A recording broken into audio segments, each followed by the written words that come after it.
Olá, muito boa noite a você. Eu sou Adalberto Piotto e seja bem-vindo ao Cenário Econômico pela TV Brasil, com emissoras públicas de todo o país, diretamente dos estúdios da B3, no centro da cidade de São Paulo. Vamos aos destaques do programa de hoje. O CAGED, o Cadastro Geral de Empregados e Desempregados, teve saldo positivo pelo 10º mês consecutivo. Houve uma geração de emprego menor do que no mês passado, que foi muito acima dos 100 mil empregos com carteira assinada de saldo positivo, ou seja, de mais contratações do que demissões, mas mesmo assim é o 10º mês de geração de emprego com carteira assinada, ou seja, de saldo positivo no CAGED. A OCDE, que é a Organização para a Cooperação e Desenvolvimento Econômico, rebaixou a previsão de crescimento do Brasil. Na verdade, rebaixou a previsão de crescimento do mundo inteiro. Mas os países que estão mais em risco, segundo a OCDE, e aí inclui Rússia, Brasil, África do Sul, Turquia, tiveram uma redução ainda mais brusca. O Brasil, por exemplo, tem uma previsão de crescimento de 1,2% agora este ano. A gente fala disso daqui a pouquinho. A Justiça vai na contramão e anula os recentes leilões da Eletrobras, como também suspendeu a possibilidade de novos leilões. O problema está justamente ao anular o efeito da Assembleia da estatal que decidiu pelos leilões das distribuidoras no país. O Ibovespa em queda e dólar em alta. No estúdio eu converso com a jornalista Priscila Brandão sobre comunicação institucional. No mundo do audiovisual, com redes sociais, as pessoas tendo uma câmera à mão, como se comunicar de forma correta, sobretudo quando você vai fazer isso em seu nome, em nome de uma marca, ou seja, há códigos a serem cumpridos, a serem observados. Tudo isso no cenário econômico que já está no ar.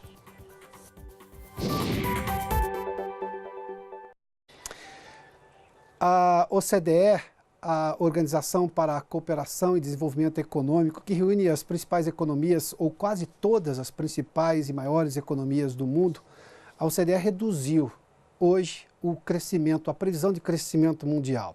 E essa redução, inclusive, tem afetado os mercados globais. Nova York tem tido resultado negativo justamente por essa perspectiva de um crescimento menor, confirmado agora também na previsão da OCDE, e o Ibovespa hoje teve queda justamente porque foi influenciado por Nova York e as bolsas internacionais que já fecharam, sobretudo as da Europa. A Petrobras, por exemplo, é uma empresa que tem peso importante no Ibovespa, aliás, um dos mais relevantes no índice, e terminou negativa, portanto, puxou o Ibovespa para baixo, a gente fala disso agora. Mas essa previsão da OCDE é extremamente dura para com o Brasil, para se ter uma ideia. Vamos lá. No mundo, a previsão de crescimento caiu de 3,7% para 3,5%. É uma redução de 0,2 ponto percentual ali. Se a gente olhar, por exemplo, para economias como Turquia, Rússia, África do Sul e Brasil, o crescimento vai ser ainda menor, segundo a previsão da OCDE. Mas vamos lá para pegar especialmente o caso do Brasil. Em 2018, a previsão agora para esse ano era de crescimento de 2%. As entidades brasileiras, o mercado também, todos já fizeram revisão para baixo do crescimento da economia brasileira, mas todos oscilam ali, no caso do mercado, que é mais baixo, 1,37 até 1,6, 1,7, dependendo da instituição. O Banco Central, se não me engano, em torno de 1,5, 1,6. A OCDE foi bem mais abaixo, está aqui, ó, 1,2% de crescimento este ano. Vamos pegar a notícia positiva disso daqui. É o segundo ano de crescimento da economia brasileira. Para quem passou 2015 e 2016 em recessão, isso é uma boa notícia. Não é uma boa notícia quando a gente percebe que poderíamos crescer muito mais. Aliás, as previsões que tínhamos nesta época do ano passado, para agora, 2018, era de um crescimento muito maior. Falava-se em coisa de 2,5%, 2,7%. Alguns apontavam até um crescimento de 3%, ao redor de 3%, até passando um pouquinho. Tivemos todos os solavancos do período eleitoral, dos juros americanos, da guerra entre China e Estados Unidos. Aliás, é uma das razões para o OCDE rebaixar o crescimento global. Daí a gente ficou com uma previsão agora de 1,2%. O mercado brasileiro, a gente divulga sempre às segundas-feiras aqui, a previsão dos economistas ouvidos pelo Banco Central no Boletim Focus, está em 1,37% e tem subido nos últimos tempos. Chegou a ser um pouco mais baixo que isso, chegou até 1,34%. Mas a OCDE está com um piso no freio um pouco maior, está com o pé no freio com um pouco mais pesado, esse pé, 1,2% de crescimento. Para 2019, o crescimento do Brasil era de 2,8%, caiu agora para 2,1%. No caso do Brasil, a OCDE justifica a sua previsão olhando justamente para a questão da reforma da Previdência, a questão da solvência fiscal, ou seja, da capacidade do governo de pagar as contas que gera. E a Previdência é um direito garantido na Constituição. Como o governo não pode mexer nas aposentadorias, dada a legislação atual, e ele tem que honrar com esses pagamentos, o que faria o governo, por exemplo, deixar de investir para justamente pagar pensões e salários. A reforma da Previdência viria justamente para tentar resolver esta questão. Com a reforma, você daria uma situação fiscal melhor para o governo brasileiro e colocaria o Brasil junto com as maiores e principais economias do mundo, que elevaram, por exemplo, a idade mínima para se aposentar, que é algo que também está previsto no projeto de reforma aqui do país. O drama, justamente, de pagamento de pensões é o que faz a OCDE reduzir o crescimento econômico do Brasil para este ano, no ano que vem. Detalhe, se passa a reforma da Previdência ainda este ano ou no ano que vem, esse peso sai das previsões internacionais de crescimento do Brasil. O Brasil está sofrendo muito mais por si próprio do que pela conjuntura internacional. Vamos seguir aqui, ainda sobre crescimento econômico. A China, por exemplo, de agora até 2020, vai sair de um crescimento, para você ter uma ideia, de 6,5% para 6%. Tem uma redução também. Os Estados Unidos de 3% para 2%, só para falar das duas maiores economias do mundo. Aqui nós estamos falando dos dois países que estão justamente com essa guerra comercial que tem, digamos, causado tumulto nos mercados do mundo todo. Mas aqui tem uma outra lição que vale a pena a gente entender. Na visão da OCDE, guerra comercial produz problemas para todo mundo. Óbvio que pode haver ali ganhos pontuais para um ou outro país exportador dessa ou daquela commodity, visto que, por exemplo, começam a ter sanções comerciais entre Estados Unidos e China, e aí vai se buscar um novo mercado, um novo fornecedor daquele produto, é aí que o Brasil entra. Mas você não ganha no longo prazo, e aí nós temos exatamente esse problema. As duas maiores economias do mundo, dada a guerra comercial entre elas, também vão cair até 2020. Bom, vamos falar um pouquinho agora sobre o mercado, que obviamente essa previsão de crescimento puxa para baixo também a economia. O Ibovespa hoje caiu para 0,85%, uma queda de 0,85%, a 87.156 pontos. Vamos lá, as ações da Petrobras, que tem peso extremamente importante no Ibovespa, 3,27% de queda. Se a Petrobras cai desse tamanho, naturalmente você tem um Ibovespa no mínimo comprometido, como cair nos bancos também. Eletrobras, que teve queda durante o dia, agora terminou em alta. A gente terminou também com o Ibovespa em queda, as ações da Petrobras puxaram para baixo. Eletrobras tiveram queda durante o dia e agora uma alta no final do dia, 0,29%. Vamos explicar o caso da Eletrobras. A Justiça tornou sem efeito a assembleia que foi feita na estatal e que decidiu pela privatização, pela concessão de várias distribuidoras da empresa. Ou seja, aqueles leilões todos que nós informamos recentemente de distribuidoras da Eletrobras, todos aqueles leilões foram suspensos, se tornaram sem efeito, ou seja, tudo em tese tem que voltar ao primeiro patamar. E, obviamente, cancelou a realização de novos leilões. A Eletrobras informou que ainda não foi notificada oficialmente e, portanto, vai recorrer assim que o prazo da Justiça for aberto para recorrer disso tudo. Isso é o que se chama de insegurança jurídica de negócios no Brasil. Os leilões foram feitos lá atrás, a Justiça sabia disso, havia contestação, só foi decidir agora quando você já tem compradores para aqueles lotes daquelas distribuidoras que foram leiloadas. A insegurança jurídica no Brasil é um dos piores aspectos para investimento externo no país, diga-se de passagem, até porque o setor elétrico, por exemplo, tem sido alvo de vários parceiros internacionais, de vários investidores internacionais. Bom, uma pesquisa divulgada hoje, falando agora da economia doméstica, mostra que o consumidor reservou uma parte do 13º salário para comprar presentes, sim. Mas a maior parte diz que está focada justamente em saldar dívidas e fazer poupança. A Gabriela Santilo conversa conosco aqui em São Paulo e tem detalhes dessa pesquisa divulgada hoje. Gabi, bem-vinda aqui ao Cenário Econômico. Boa noite. Oi, Piotr. Obrigada. Boa noite para você também. É isso mesmo. A maioria das pessoas pesquisadas pelo SPC Brasil diz que quer economizar. 27% dos entrevistados querem poupar ou investir o 13º salário. Já 2 em cada 10 trabalhadores vão usar esse dinheiro extra para comprar presentes de Natal, usar pelo menos uma parte dele, né, para isso. 17% das pessoas vão aproveitar para quitar dívidas em atraso, 16% vão gastar esse dinheiro com as festas de fim de ano, que realmente, né, acaba saindo caro, e 13% pagando despesas normais de casa, tipo água e luz. Apenas 11% já estão pensando lá na frente. Vão usar o 13º para pagar impostos e tributos típicos de início de ano, caso do IPTU e do IPVA. Agora, tem gente que quer gastar mais nessa época do ano e aí vai precisar também trabalhar mais. Também, de acordo com essa pesquisa do SPC Brasil, 44% dos entrevistados vão recorrer aos chamados bicos para ter uma renda extra e comprar mais presentes, gastar mais aí no Natal. A maioria deles é jovem, das classes C, D e E. Vão recorrer àqueles trabalhos temporários de época de Natal, principalmente, e isso deve dar uma movimentada aí no mercado. Piotr.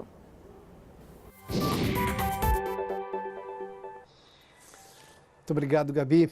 Bom, o número de contratações, de autorizações de trabalho para imigrantes teve uma redução importante agora. Na verdade, caiu pelo 6º ano seguido. O Maurício de Almeida está conosco no Rio de Janeiro, tem essas informações oficiais que foram divulgadas hoje pelo governo. Maurício, boa noite.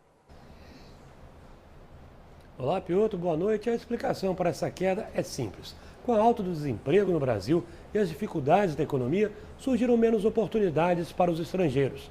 Segundo o Ministério do Trabalho, em 2017 foram concedidas 25.937 autorizações, o que representou uma queda de 14,5% em relação ao ano anterior, quando o número chegou a 30.327. Foi a 6ª queda seguida. Quando comparamos 2017 com 2011, por exemplo, a redução é de pouco mais de 50%. No ano passado, os Estados Unidos continuaram liderando a lista, com 5.098 autorizações, seguidos pelas Filipinas, com 2.127. O alto número de filipinos está relacionado com o trabalho nos navios, já que eles possuem uma forte tradição no setor. Outro destaque foi o crescimento das autorizações para os chineses. Em 2016, eles estavam na 9ª posição do ranking e em 2017 passaram para a 4ª, com uma alta de 38,2%. Segundo o relatório, a grande maioria das autorizações concedidas no ano passado foram para homens, 22.537, enquanto para mulheres foram somente 3.399. A maior parte dos imigrantes tem entre 20 e 49 anos de idade e ensino superior completo. Os estados mais procurados pelos estrangeiros são o Rio de Janeiro e São Paulo. Agora, para encerrar, uma boa notícia. Esse ano, o número de autorizações voltou a subir. Nos 10 primeiros meses de 2018, foram 31.770, já superando o desempenho de 2017. Esse é mais um sinal de que a economia está melhorando. Piotr.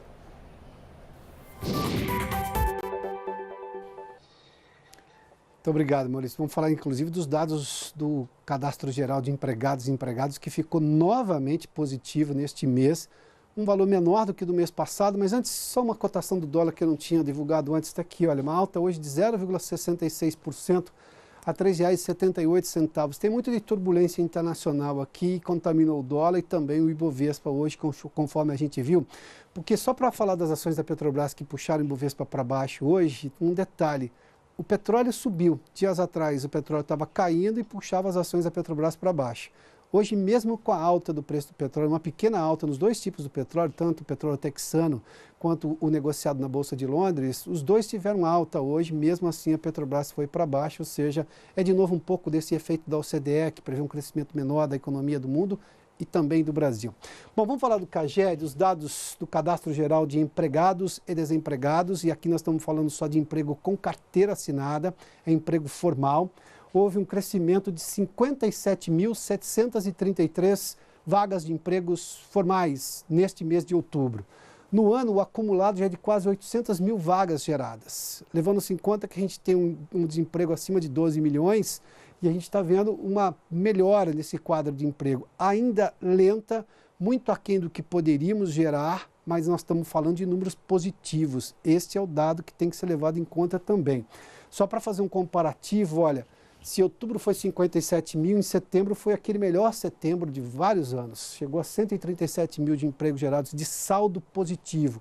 Outubro do ano passado, 76 mil, ou seja, a gente continua com crescimento e, claro, a gente tem uma perspectiva agora de melhora nesse quadro justamente porque o drama do período eleitoral, que trouxe muita incerteza, Isso já passou. Agora nós estamos tendo a formação de um governo que tem sido absorvida muito bem. Aliás, os primeiros nomes que foram divulgados para o Ministério, primeiro escalão, BNDES, Petrobras, têm sido bem absorvida pelos investidores e também pelo mercado financeiro.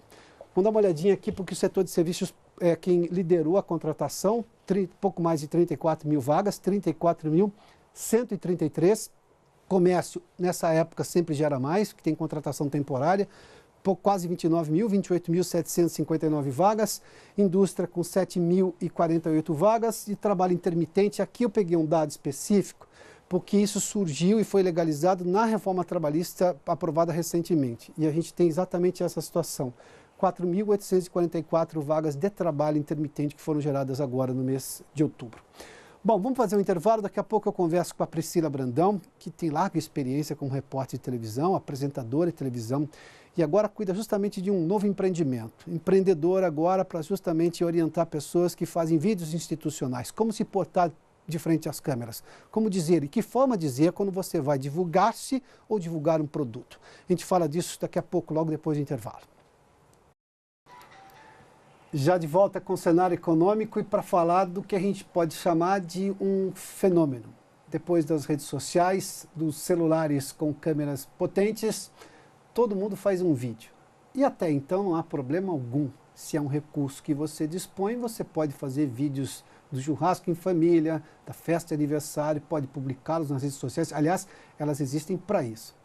Mas o assunto fica diferente quando você vai fazer uma divulgação profissional de si próprio, ou você vai fazer uma divulgação de algum produto que você faz. E aí, esta lógica de filmar com o celular de qualquer jeito, porque as pessoas gostam de informalidade, não funciona tão bem assim. Para falar sobre esse assunto, eu convidei aqui a minha colega jornalista, Priscila Brandão. Priscila, bem-vinda antes de tudo. Muito obrigada. Me conte uma coisa, de TV Globo, só de TV Globo foram quantos anos? 25. 25 anos. E agora você, posso dizer, você é uma empreendedora, é isso? Eu acho que sim, né? Porque eu saí da Globo e eu decidi que eu não queria mais voltar para o esquema de redação tradicional. Então, assim, eu não deixei de ser jornalista, mas existem outras maneiras de fazer o jornalismo. E comunicação que, por mais que eu falar, vou mudar, vou para o sítio, agora vou plantar, porque eu fiquei muito tempo no Globo Rural, então eu tenho uma influência assim, de sítio, de fazenda. Eu me lembro de você no Globo Rural. Pois é. Mas o Globo Rural me trouxe esse gosto pelo mundo do campo, porque a minha origem não é, eu sou de uma cidade mais industrial do que rural, que é Juiz de Fora, né? Mas a comunicação está aqui dentro, não tem jeito. Eu falei, eu preciso agora arrumar alguma coisa para eu colocar isso para fora, essa comunicação. A iniciativa chama-se Deadline, é isso? Isso é a empresa. Tá. Na verdade, o curso é como se portar bem na frente da câmera, como se comunicar bem em frente à câmera. Eu vi exatamente informações desse treinamento no seu LinkedIn, exatamente numa rede social profissional, e me chamou a atenção porque me incomoda a lógica de que as pessoas agora acham que, pelo menos a boa parte delas acha que todo mundo agora nasceu para o vídeo. E, obviamente, se é uma coisa, se é uma brincadeira, se é uma descontração, se são fotos ou se são vídeos, tá, tudo bem, descontração é descontração, cada um responde por si.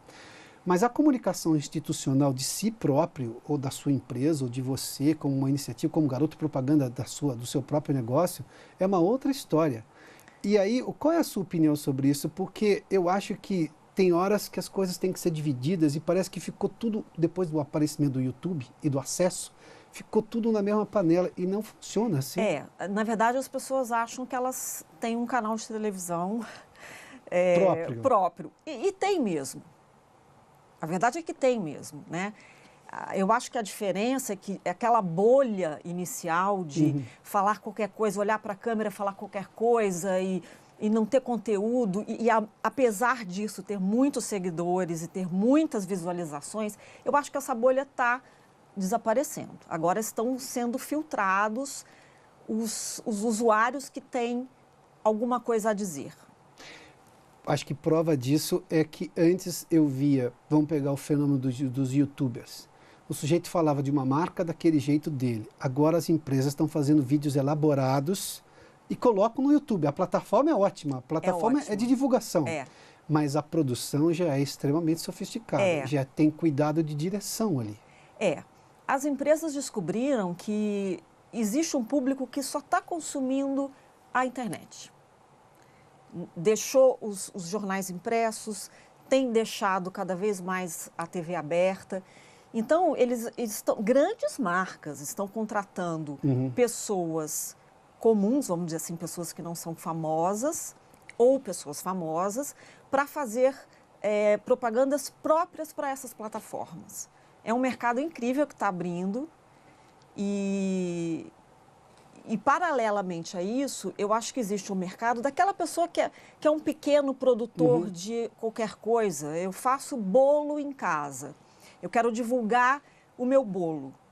Você faz um vídeo explicando, dando 3 passos da receita do seu bolo para você ver a quantidade de gente que vai querer experimentar o seu bolo. Agora, se isso estiver num formato com orientação, tudo fica melhor. Porque eu vejo alguns vídeos que são temerários, assim, de muito mal feitos, de tremidos. Eu posso entender que quando começou o YouTube, tudo bem, tudo cabia, era uma experimentação. Mas nós já estamos com quantos anos de YouTube? E quando você vê que já houve uma sofisticação de edição, sobretudo, de posicionamento. Agora, você fez menção à questão do conteúdo. É aí que começa a diferença entre não só dizer, mas o que dizer e de que forma dizer perante as câmeras? Eu acho que o conteúdo é fundamental para você entrar e já saber o que vai dizer e não ficar falando coisas e fazer vídeos gigantescos que ninguém também tem paciência para coisa muito comprida. E um outro mito que eu acho que tem que ser derrubado é que a câmera, você precisa enfrentar a câmera. A câmera não é uma relação de enfrentamento, é uma relação, eu diria, quase que amorosa. Você está falando... É uma relação amorosa com a câmera? É uma relação amorosa. Você tem que olhar, é um amigo seu com quem você está conversando. Né? Se você olha, tipo, aquilo ali vai fazer mal para mim, ou eu não estou conseguindo... Não, a câmera, ela é democrática, ela não rejeita ninguém. Basta que você tenha uma relação boa com ela. E tem muito isso, desse temor, depois de toda essa... Eu vou lhe contar uma coisa, eu fiz jornalismo em 1991, 92, 93, 94. Eu tinha uma aula, que foi o que se chama de desmistificação da câmera, de uma professora de teledifusão, que ela colocou uma câmera à época, eu estou falando em 92 ou 93 isso, em que cada aluno tinha que sentar-se numa cadeira de frente à câmera e falar qualquer coisa, que era para desmistificar a relação com a câmera.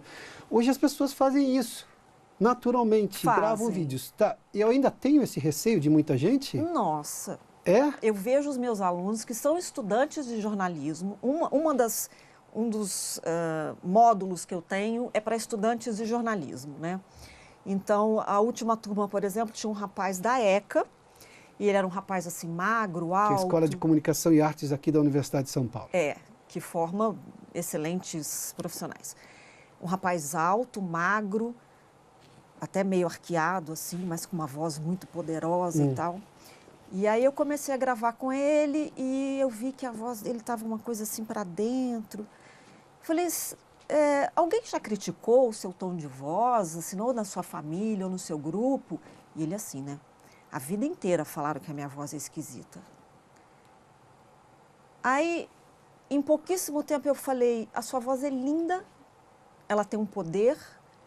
Ela é um dos seus diferenciais, então você tem que usar a sua voz. Até a postura dele, Piotr, mudou com isso.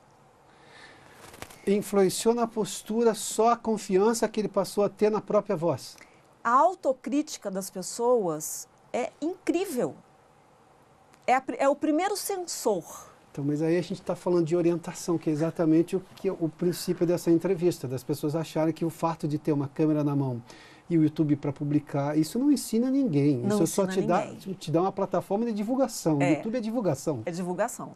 Agora, se você não tiver as ferramentas para poder colocar aquele conteúdo bom, eu duvido que o seu canal vá para frente.